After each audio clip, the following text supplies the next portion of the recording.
British Prime Minister Boris Johnson is vowing tougher rules when it comes to releasing people convicted of terrorism offences. Johnson made the announcement earlier in response to a man who stabbed two people in London yesterday.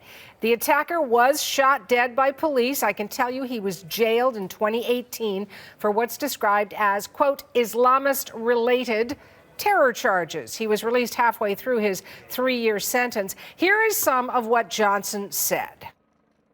I think the question that everybody has about the individual concerned is what was he doing out on automatic early release, and why was there no system of scrutiny, no parole system to check whether he was really a suitable candidate for automatic early release. CBC's Aaron Collins is tracking these latest developments live from London. Let's start with the attacker. What do you know about this person, Aaron?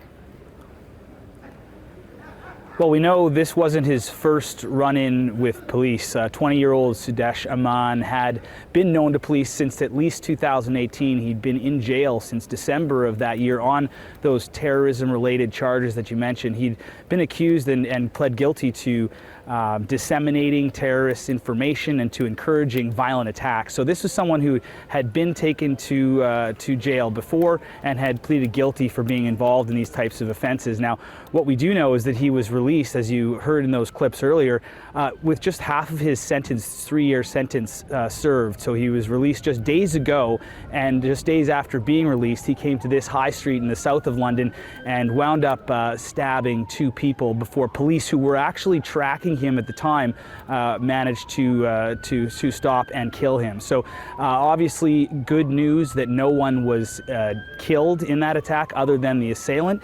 However, obviously a traumatic experience for people here on the scene. Have a listen. It's shocking. People get on with their general daily lives and move on, but you know, we're almost becoming desensitized to violence because of violence around the world, really. It's not great. It doesn't feel great. Everybody seems a bit subdued and a bit down. This strip is usually a lot more busy than it is at the moment. So it's not great, and you know, the loss of life isn't great in any walk of life, is it? Do you know what? Living in London, it's one of those things, unfortunately. It's just part of life, living in a big city now. You just have to accept it. You just have to think that you're not in the wrong place at the wrong time. Streatham is a very sort of mixed community. It's so diverse, and you know the so the you goodness. heard there it's just part of living in a big city, and that's because here in London this is something that has happened before. Just in November, an eerily similar attack in November where stabbings happened, and again the assailant there also released early on terrorism-related charges. And so with that happening, you know, released from jail days ago, what's the reaction from authorities that you're seeing? Well, it's shock, and we heard the mayor of London speak earlier today saying that he doesn't understand why judges no longer have the power to keep these people that have been convicted of terrorism-related charges in jail for as long as they need to be in jail. And we heard some signaling from the Prime Minister, Boris Johnson, earlier in the day that is a change he's certainly willing to look into making, and we're expecting those changes, details of those potential changes, to come out soon. Have a listen to what the Prime Minister had to say earlier.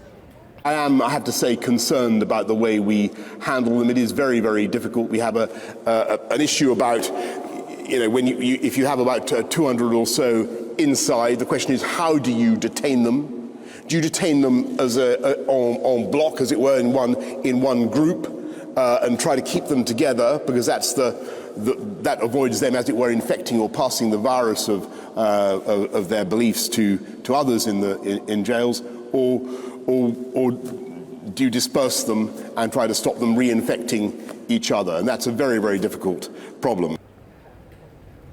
So Prime Minister Johnson there talking about what has to be done to de-radicalize some of these folks when they are in the prison system, something that obviously didn't happen in this case. And we're hearing that even if you could keep people in jail indefinitely, if you don't sort of deprogram them to this kind of behavior while they're in there, it's not going to solve the problem. So Hannah.